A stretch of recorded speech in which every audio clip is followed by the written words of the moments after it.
Bonjour, bienvenue à toutes et à tous à ce webinaire de présentation des appels 2023 de la destination de patrimoine culturel européen et industrie culturelle et créative du cluster 2, culture, créativité et société inclusive du programme Horizon Europe. La présentation va être assurée par Margot Buridan, que je remercie pour l'analyse qu'elle fait des appels et puis aussi pour essayer de participer justement à vous rendre plus clair et plus accessible une information dense sur cet appel à projet. Vous pouvez tout au long de la présentation poser vos questions par chat. Mes collègues, je vois que ma collègue Sylvie Gangloff ainsi que ma collègue Alexandra Troibat, qui sont également membres du PCN, sont présents, et moi-même, et donc nous pourrons répondre à toutes les questions qui sont, bonjour Alexandra, qui seront posées dans le chat. Margot va nous présenter les appels à projets donc 2023 et vous donnera un rapide aperçu également des appels 2024. Comme j'entends quelqu'un, je me permets de réénoncer la consigne à nouveau de bien vouloir éteindre vos micros, s'il vous plaît, pour que Margot puisse parler tranquillement. Néanmoins, vous pouvez laisser vos caméras allumées. Qu'on vous voit, ça peut aussi rendre la session plus vivante. Voilà. Je laisse la parole à Margot qui va nous présenter tout ça, puis ensuite il y aura une session de questions-réponses à la fin de cette présentation pour répondre à toutes les questions qui pourraient se poser sur ces appels à projets. Voilà, Margot, bienvenue, merci à toi, et puis je te laisse la présentation. Ça marche, merci Julien. Donc bonjour à toutes et à tous. Merci de vous être connectés pour ce webinaire sur la présentation des appels 2023 de la destination 2 et je remercie au passage mes collègues du PCN qui vont nous aider aussi à gérer le chat. Alors, c'est parti. Donc voilà, Horizon Europe, je vous remets vite fait le cadre. Alors nous, les appels des clusters sont issus du pilier 2, donc ils sont en fait des clusters en réponse à des grands défis sociétaux issus de problématiques mondiales et européennes. Donc c'est un programme qui va aller de 2021 jusqu'en 2027 et on est sur 95,5 milliards d'euros. Au niveau du cluster 2, donc vous avez trois axes thématiques qu'on appelle destination.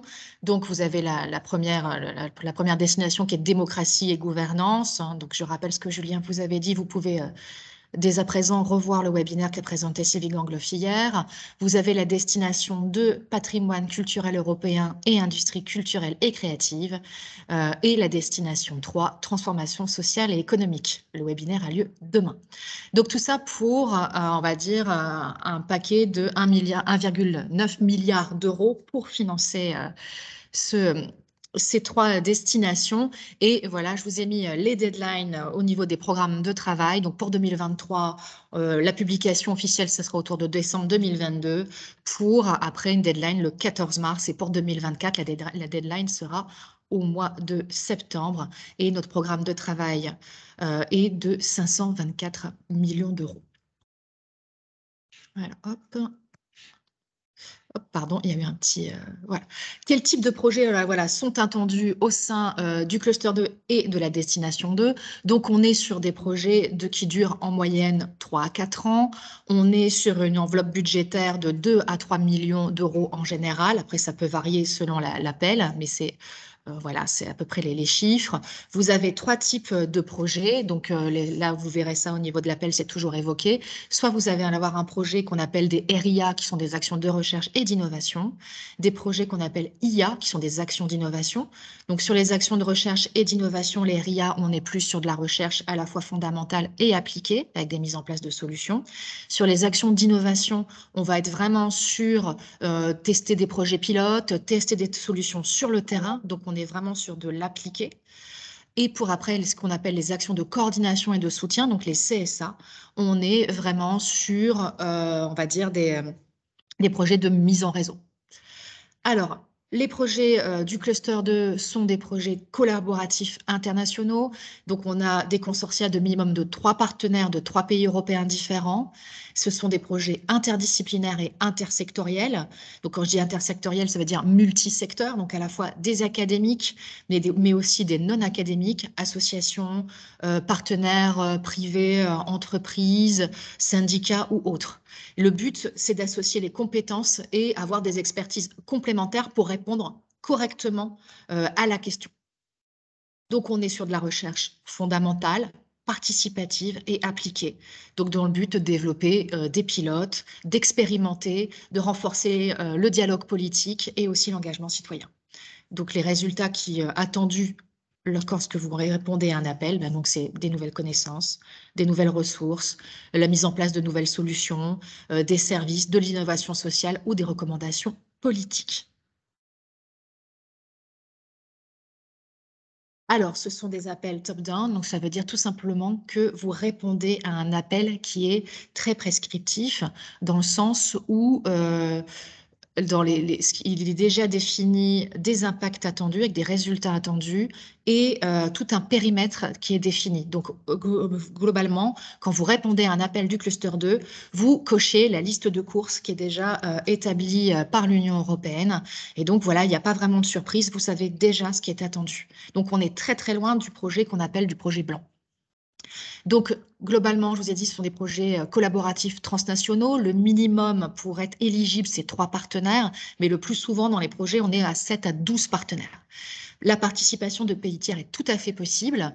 Vous avez déjà des listes qui sont mises en place vous allez sur le site d'Horizon Europe, vous pouvez trouver la liste tout de suite. Après, voilà, les pays comme l'Amérique latine sont totalement éligibles. Seuls les très gros pays industrialisés ne le sont pas, type Brésil, Canada, États-Unis par exemple. Donc, ce sont des projets centrés sur l'impact, donc l'impact du projet académique et surtout sociétal et ou économique. Et donc, ça représente 1/3 de la note. Alors, les structures qui sont attendues dans le cluster 2, donc on a quand même une pluralité de structures. Donc oui, les acteurs publics et privés de la recherche, académiques, non académiques, les autorités publiques nationales, régionales, locales et leurs opérateurs, donc tout ce qui est aussi collectivité territoriale par exemple, municipalité, les institutions culturelles et patrimoniales, donc les musées, donc qui pourraient être très utiles pour des cas d'études, soit pour être démonstrateurs ou tout simplement faire de la recherche. Les groupes de presse, les médias, les réseaux de journalistes, les entreprises des nouvelles technologies pour tout ce qui est intelligence artificielle, traitement de données, big data, e-services publics ou autres, les industries culturelles et créatives, donc qu'on appellera toujours ICC, donc qui peuvent être là en tant que faire de la recherche, démonstrateurs, ceux qui vont produire des contenus, des supports et autres, toutes les associations qu'elles soient locales, nationales et également les ONG, pour mobiliser la jeunesse, la citoyenneté, l'inclusion et autres. Les cabinets d'avocats, tout ce qui est expertise juridique pour les droits de pays, les droits d'auteur, voilà, c'est très, très utile. Les agences de formation, les réseaux, les cabinets, les fédérations, les réseaux de syndicats ou autres. Donc, ça fait vraiment énormément d'acteurs. Alors, on y va pour le programme de travail 2023-2024. Alors, au niveau de la destination 2, les priorités 2023 et 2024 vont être divisées en 3 catégories. Donc, vous allez avoir les appels qui vont être rangés dans la catégorie qu'on appelle green, qui vont être des appels vraiment centrés sur les conséquences du changement climatique sur le patrimoine. Et ces appels vont être pour soutenir les citoyens européens, les amener vers une transition climatique durable et inclusive, qu'elle soit à la fois socialement et culturellement. Après, nous allons avoir des appels qui vont être dans la catégorie digital, donc qui c'est relever les défis du numérique au bénéfice des citoyens et des acteurs du secteur.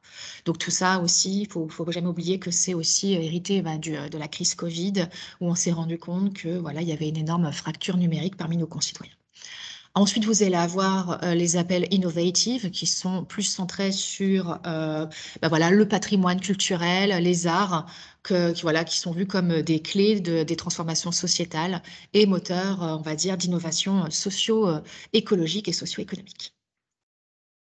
Et donc, l'impact attendu dans la destination, c'est renforcer le potentiel du patrimoine culturel, des arts et des secteurs culturels et créatifs et faire de ce secteur un moteur d'innovation durable et grâce à lui, renforcer le sentiment d'appartenance européen.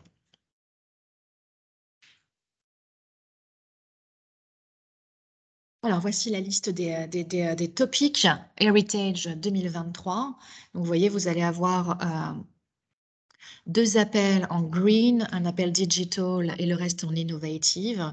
Donc, on est voilà, sur 78 millions d'euros en tout et vous allez avoir 35 millions d'euros qui vont être sur 2 appels qui concernent le cloud européen pour le patrimoine culturel. Donc là, après, je vais vous faire vraiment en détail tous ces appels.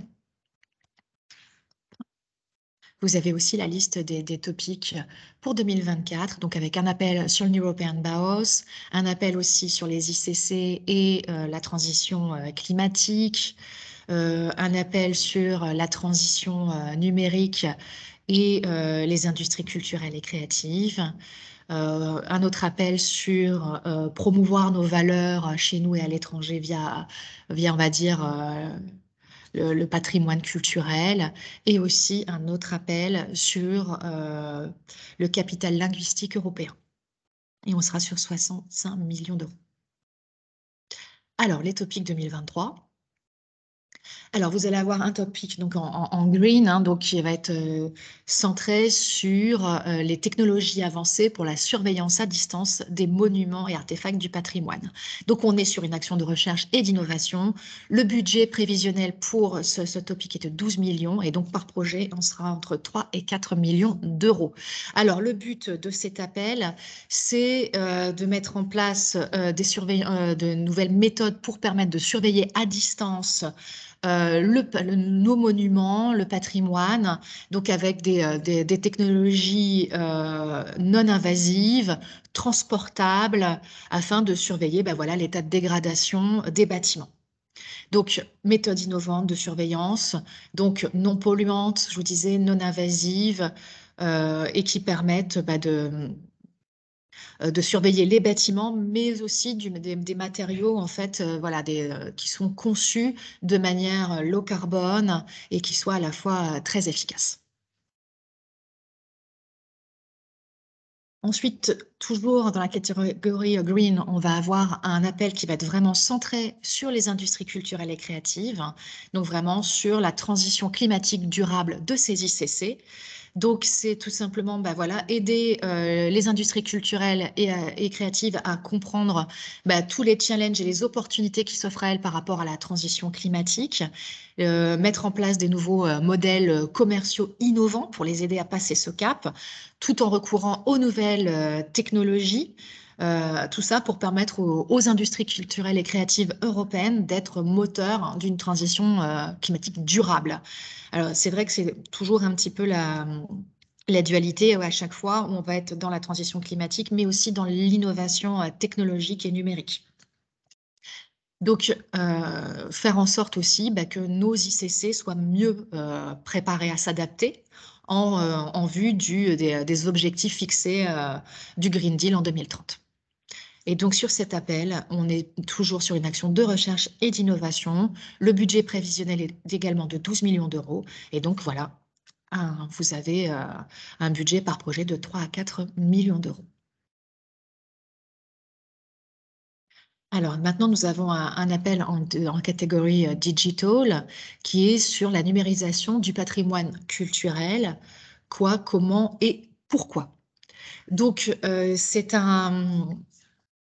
c'est un appel qui va se centrer vraiment sur la numérisation du patrimoine, mais aussi pour réfléchir sur les écueils que nous avons déjà rencontrés en termes de numérisation du patrimoine. Donc, il faut vraiment prendre le temps de comprendre en fait le potentiel d'une éventuelle numérisation, de voir quelles sont les opportunités et aussi tout ce qui est risque. En fait, voilà, quels sont les obstacles et les risques de la numérisation du patrimoine culturel en termes de propriété intellectuelle, en termes aussi, voilà, on a eu plusieurs des écueils sur toute cette numérisation à outrance qui ont fait que voilà, il y a une perte voilà, de propriété, mais aussi de savoir des usages. Donc là, voilà, c'est vraiment un appel qui va se centrer là-dessus, parce qu'on va vous demander de mettre en place des recommandations et des méthodes pour permettre aux acteurs du secteur d'avoir une meilleure gestion de cette numérisation et les aider à réfléchir globalement sur la numérisation de leur collection. Et donc, aussi, il faut voilà, que toutes vos recommandations elles soient validées par des actifs numériques du secteur. Donc, il est quand même recommandé d'aller voir d'avoir des partenaires, soit des chercheurs en tout ce qui est humanité numérique, soit des industries culturelles et créatives qui se sont spécialisées là-dessus pour avoir, on va dire, les meilleures solutions possibles. Et le but aussi, c'est d'aider nos institutions européennes du patrimoine à capitaliser sur les opportunités du numérique. Alors pour cela, moi, je vous encourage également à aller voir des appels qui ont déjà été financés. Si on a eu plusieurs qui ont été financés sur la numérisation du patrimoine, et c'est utile de voir quelles solutions ont pu déjà être mises en place pour répondre au mieux à cet appel. Donc, on est pour cet appel sur une action de recherche et d'innovation, donc une RIA, hein, donc toujours avec un budget de 12 millions d'euros. Et par projet, on est sur 3 à 4 millions d'euros.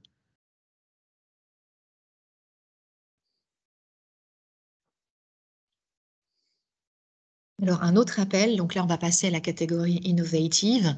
Donc, on va être sur toujours une RIA, un budget prévisionnel de 9 millions d'euros et un budget par projet de 2 à 3 millions d'euros. Donc, on est sur des budgets un petit peu plus petits.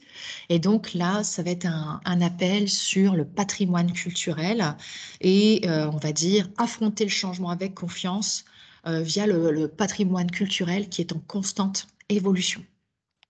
Donc, en fait, dans cet appel, vous allez devoir vous appuyer sur notre patrimoine culturel européen qui est très riche et très varié et qui s'adapte en permanence aux changements, qui évolue.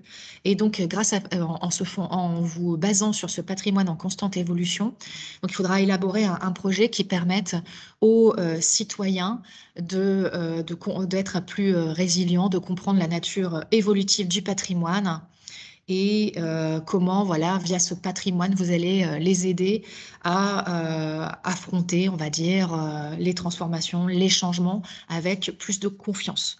Donc, le but de cet appel aussi, c'est de tester toutes les solutions à petite échelle et donc de confronter voilà, les différentes méthodes et afin de déployer, on va dire, une solution qui vous permette la meilleure compréhension de la nature transformative du patrimoine afin voilà, d'aider les citoyens à aborder le changement avec plus de confiance. Donc voilà.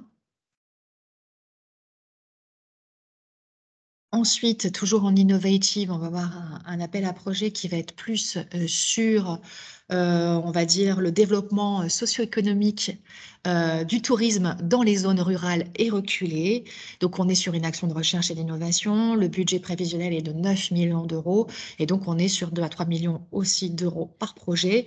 Donc, le but de cet appel à projet, vraiment, c'est d'accroître, on va dire, la coopération macro-régionale et, on va dire, territoriale et municipale dans le tourisme culturel.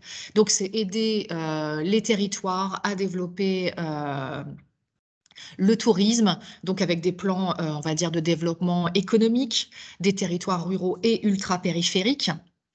Et donc, voilà, c'est développer des modèles économiques de tourisme culturel, de tourisme créatif pour les zones rurales. Il est quand même recommandé dans l'appel d'aller sur le silver tourisme et la silver economy. Donc là, il faut même quand c'est une recommandation dans l'appel, il vaut mieux vraiment le prendre en compte et vous dire que c'est presque une obligation. Donc voilà, pour tout simplement augmenter les opportunités d'emploi et les investissements durables. Voilà, au niveau de cet appel, on est vraiment pareil, un appel un peu hérité du Covid où voilà, une grosse partie des populations des grandes villes sont parties en campagne et là on se rend compte voilà, qu'il y a peu de tourisme et pourtant il y a un vrai potentiel en termes de paysage, en termes de tradition, en termes voilà. Et donc voilà, cet appel est vraiment là pour mettre en valeur tout ce patrimoine non exploité et à la fin être voilà, générateur d'emplois.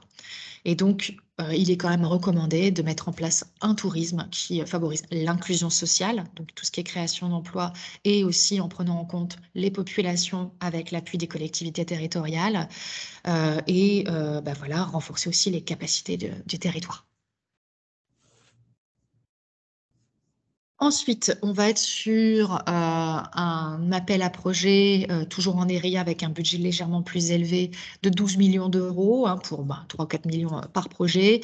Donc, centré sur le jeu vidéo et faire en sorte que le système d'innovation européen dans le jeu vidéo devienne un système de premier plan. Donc, c'est soutenir l'innovation et la croissance durable dans l'industrie européenne du jeu vidéo. Donc, voilà, qu'est-ce qu'il faut mettre en place tout simplement pour accroître le savoir-faire et mettre en place de nouvelles technologies dans le jeu vidéo afin de tout simplement stimuler l'innovation dans d'autres secteurs économiques.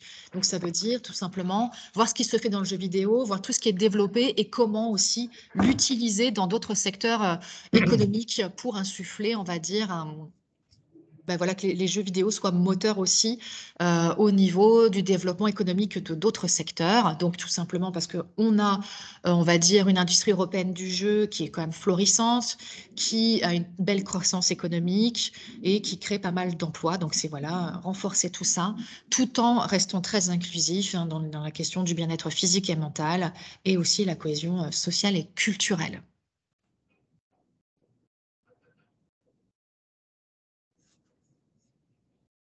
Voilà. Alors après, on va aller sur un autre appel, toujours en action de recherche et d'innovation, 9 millions, 2-3 millions par projet. Donc, on va être sur, alors j'aime pas trop la traduction française, donc voilà, sur l'alphabétisation culturelle. Donc, vous prenez vraiment en compte le terme anglais, donc cultural literacy, qui est beaucoup plus inclusif et beaucoup moins connoté. Mais donc, le but de cet appel, en fait, c'est grâce à l'éducation artistique, comment, voilà, la mise en place de l'éducation artistique et toutes les éducations artistiques peuvent favoriser l'inclusion sociale. Donc, c'est déjà comprendre l'importance de la culture générale pour la cohésion sociale et la tolérance et la diversité culturelle. Donc, ça veut dire, voilà, comment peuvent être enseignée cette culture générale au sein des divers établissements européens, mettre en place voilà, des solutions innovantes pour améliorer cette culture générale en Europe avec de l'éducation formelle et non formelle, voir également aussi quelles sont les méthodes qui sont utilisées dans d'autres pays qui diffèrent totalement des nôtres afin de les comparer, afin de trouver de meilleures solutions. Et aussi voilà, encourager la culture autour de la culture européenne, mais aussi non européenne, dans le sens où, grâce à ça, vous allez pouvoir mettre en place une intégration à double sens. Je vous recommande aussi d'aller voir d'autres appels qui ont été aussi financés, qui sont en lien de ça, mais vous allez aussi pouvoir trouver dans peu de temps aussi dans notre guide où on a aussi également développé tout ça, les appels qui ont pu être financés dans ces thématiques. Donc là, on va être sur une action de coordination et de soutien, donc une CSA, avec un budget prévisionnel de 1,5 million d'euros, budget par projet entre 1 et 1,5 million d'euros. Donc clairement, on va prendre qu'un seul projet. Donc si vous êtes intéressé, il est impératif de vous mettre en réseau afin de, voilà, de limiter les appels et d'être assez stratégique. Donc voilà, on est sur un appel sur comment, on va dire, renforcer la position, on va dire, des femmes dans ce qu'on appelle les STEM. Donc les STEM, c'est tout ce qui est sciences pour l'ingénieur, donc les mathématiques, la technologie, l'ingénierie. Comment voilà, renforcer la position des femmes dans ces matières via une approche culturelle et créative. Donc, le but, c'est en mettant en réseau, on va dire, les industries culturelles et créatives, les sociétés civiles, les entreprises technologiques et les établissements d'enseignement, comment, voilà, en fédérant toutes ces personnes, mettre en place des solutions, réseauter pour pouvoir permettre, via l'approche artistique, de renforcer la position des femmes dans les STEM. Donc, tout simplement, c'est réfléchir à comment voilà, ça se fait que dans l'éducation artistique, il y a énormément de femmes, que ce soit dans les industries culturelles et créatives, dans les écoles d'art, où naturellement on utilise des nouvelles technologies, et pourquoi dans les écoles d'ingénieurs, par exemple, on a beaucoup moins de femmes. Et donc, c'est voilà, réfléchir à pourquoi voilà, on en arrive à cet état de fait, réfléchir même en avant sur l'éducation, on va dire, en général des jeunes femmes, et faire en sorte de voir quels sont de mettre en place des leviers pour éviter ça et voilà, sensibiliser en mettant dans la manière d'enseigner une approche culturelle afin de rendre, on va dire, ces matières plus sensibles au genre. Et donc, c'est bah, voilà, comprendre aussi les avantages de l'intégration des approches artistiques dans l'enseignement, dans tout ce qui est sciences pour l'ingénieur, afin bah, aussi de renforcer la compétitivité, le genre et aussi les perspectives de carrière des femmes. Et donc, voilà, il est recommandé de mettre, voilà, de piloter une première semaine STEAM, en rajoutant le A de art, dans l'Union européenne pour les femmes, enfin les futures femmes innovatrices. Alors là, on va arriver sur les appels en lien avec le cloud européen. Donc là, voilà, juste une petite note, hein. Le but en fait de cet appel, c'est vraiment d'établir un espace collaboratif numérique sur le patrimoine culturel, donc sous forme d'un cloud, hein, qui soit une plateforme accessible à tous, donc accessible pour les institutions patrimoniales, les chercheurs, les industries culturelles et créatives et la société européenne. Parce que c'est vrai qu'il y a eu énormément d'initiatives, de plateformes, de cloud différents sur le patrimoine, avec des plateformes qui sont plus sur la vulgarisation, d'autres vraiment un petit peu moins, qui va être vraiment que pour des acteurs d'un certain secteur. Là, le but, c'est quand même de fédérer et de créer vraiment une plateforme qui fédère tout ça afin de répondre aux besoins urgents des acteurs du secteur au niveau de l'ère numérique, de réfléchir aussi sur tout ce qui est propriété intellectuelle quand on numérise tout ça, voilà, comment on peut enregistrer, comment ça peut être traçable, tout ça aussi dans tout ce qu'on appelle dans l'open science aussi également. Donc, réfléchir à une architecture de cette plateforme qui peut être évolutive, qui s'adapte aussi aux changements numérique, mais également au format, que ce soit de la 2D, de la 3D et autres. Réfléchir aussi à une conception inclusive permettant d'intégrer des nouveaux utilisateurs et aussi faire en sorte que ce cloud puisse se connecter à d'autres plateformes et on va dire aussi permettre de siphonner, on va dire, les données d'autres plateformes. Et donc, voilà, c'est pour ça qu'il faut réfléchir à comment voilà, ce siphon peut se faire en termes de propriété aussi intellectuelle. Et le but, bah, tout simplement, c'est fédérer toutes les connaissances qu'on a sur le patrimoine européen. Alors, vous avez deux appels. Donc, là, il y en a un avec un budget de 25 millions d'euros, donc un budget par projet entre 20 et 25 millions. On est sur une action d'innovation. Et donc là, on est vraiment sur mettre en place ce nuage collaboratif européen. Donc faire en sorte que ce que je vous disais, que ce soit le point d'entrée unique, que on va dire que ce cloud européen sur le patrimoine soit connu de tous les acteurs et professionnels, et surtout, bah voilà, qui facilite les coopérations disciplinaires, institutionnelles, sectorielles et politiques, que ce ne soit pas essentiellement un espace de stockage, mais aussi un véritable espace de collaboration. Donc, qui permettent aussi bah, voilà, de développer des solutions innovantes pour la découverte, la conservation du patrimoine et sa valorisation. Et voilà, on vous cite aussi comme exemple, à force bah, voilà, de numériser, de recenser toutes ces collections, ça aussi permet aussi de lutter contre le trafic illicite des œuvres d'art.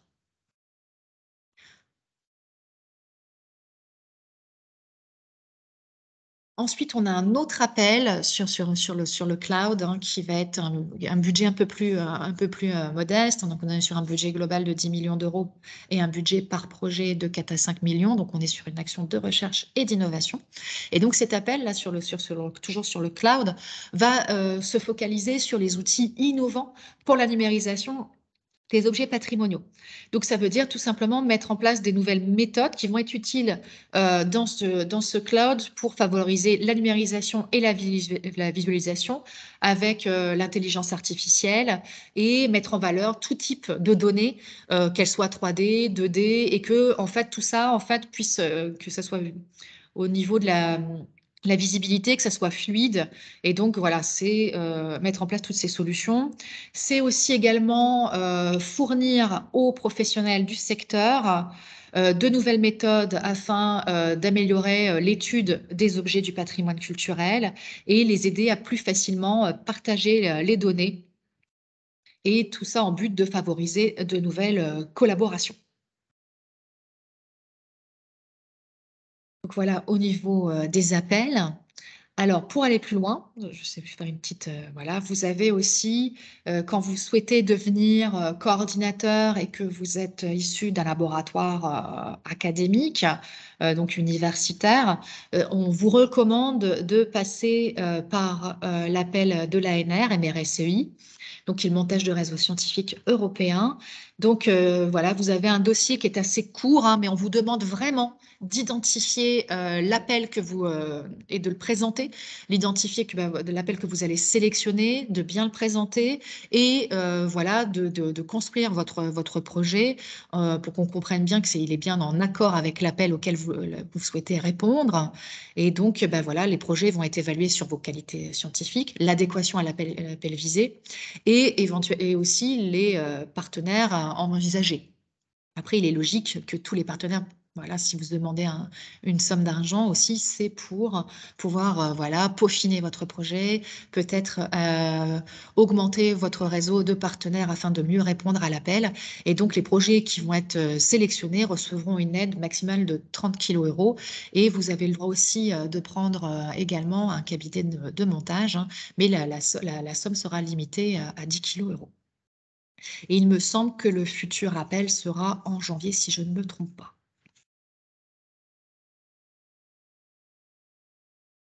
Ensuite, voilà,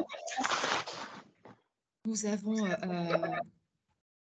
si vous pouviez couper votre micro, s'il vous plaît. Merci.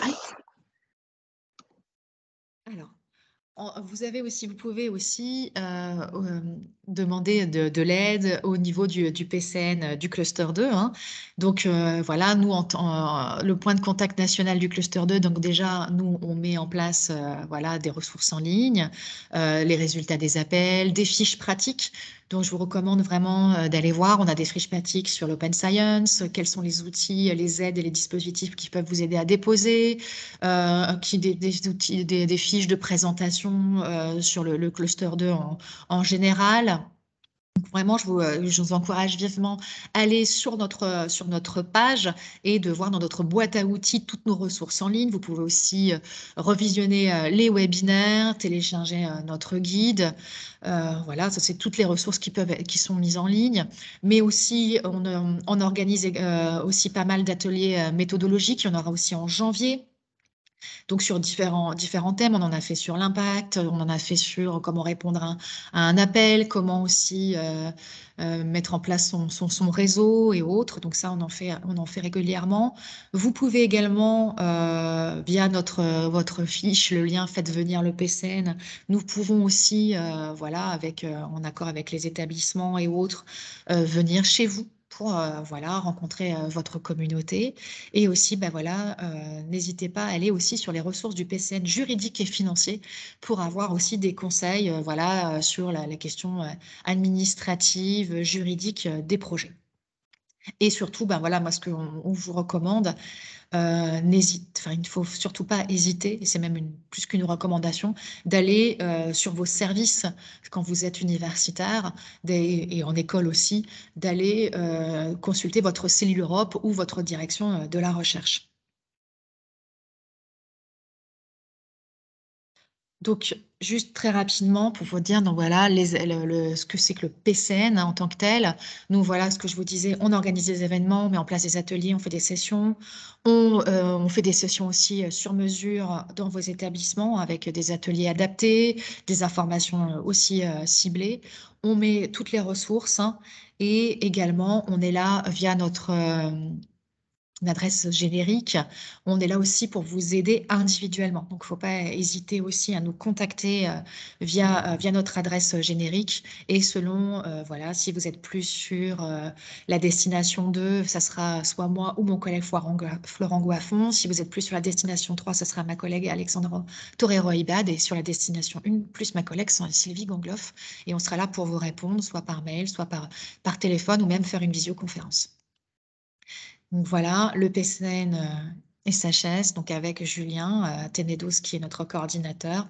Et voilà, nous sommes voilà, 4 autres membres répartis à 40% et voilà, sur le territoire. Et donc là, si vous voyez en bas à gauche, vous avez notre adresse générique si vous souhaitez nous contacter. Voilà, et je vous remercie. Parfait, merci Margot, merci à toi surtout aussi de nous avoir expliqué et montré les appels. Tu peux laisser la présentation au cas où ouverte pour si on doit revenir Oui, bien sur sûr, un appel ou je repartagerai sans problème, elle est ouverte, il n'y a pas de souci. sur un autre, évidemment. On a répondu à quelques questions dans le chat, mais on peut profiter aussi de ce moment pour échanger. Je redonne juste un petit horizon temporel très rapide pour vous situer là où nous en sommes aujourd'hui et ce vers quoi nous nous dirigeons. Donc les appels, la date limite de réponse de ces appels à projets, c'est donc le 14 mars 2023. D'ici là, il faut donc que vous ayez constitué un consortium pour répondre à cet appel à projet européen. Il va y avoir un brokerage event, c'est-à-dire un événement de réseautage qui va être organisé par Net for Society, qui est le réseau des PCN du cluster 2 européen, et donc qui va mettre en place un outil en ligne pour pouvoir se faire identifier ou identifier d'éventuels partenaires pour répondre à des appels à projets. Ce brokerage event en ligne se tiendra le 17 janvier en 2023, pardon, mais on vous tient au courant par notre newsletter. Pour préparer peut-être ce brokerage event, nous organisons un atelier recherche de partenaires le 8 décembre. Donc à peu près dans une semaine et demie. Et puis ensuite, pour vous aider aussi concrètement à répondre à des appels à projets, pour bien comprendre la mécanique, ce qu'il faut mettre en avant dans un dossier, les éléments essentiels à prendre en compte, nous organisons des ateliers méthodologiques, alors en ligne et également en présentiel, le 26 janvier. Mais tout ça sera redit sur un prochain mail. Donc on peut commencer à répondre aux questions. Je vois qu'il y en a une, je peux y répondre tout de suite sur le MRSEI. La MRSEI, en fait, c'est un appel de l'Agence nationale de la recherche, dont l'acronyme développé veut dire montage de réseaux scientifiques européens et internationaux. Et en fait, le principe de cet appel à projet, c'est de postuler en tant qu'académique, donc un laboratoire, une institution de recherche, une université, de postuler à cet appel en précisant que vous souhaitez devenir coordinateur d'un consortium pour répondre à un appel à projet 2023 ou 2024 du cluster ou de tout autre cluster. Et si la proposition que vous faites pour répondre à cet appel à projet, donc il y a un petit dossier à remplir pour dire ce que vous allez faire et de quoi vous avez besoin pour répondre à cet appel à projet. Si votre dossier passe auprès de l'ANR, vous avez donc une bourse de 30 000 euros pour pouvoir vous aider à constituer un consortium, à organiser des réunions de travail. Et puis, il y a également une enveloppe de 10 000 euros sur ces 30 000 euros qui peut être allouée à la relecture de votre dossier par un consultant. Voilà, donc on peut vous donner aussi le lien directement de l'ANR. Je vais peut-être arrêter ici l'enregistrement, comme ça vous pourrez poser vos questions plus librement, et puis je vous laisse ouvrir votre micro et votre caméra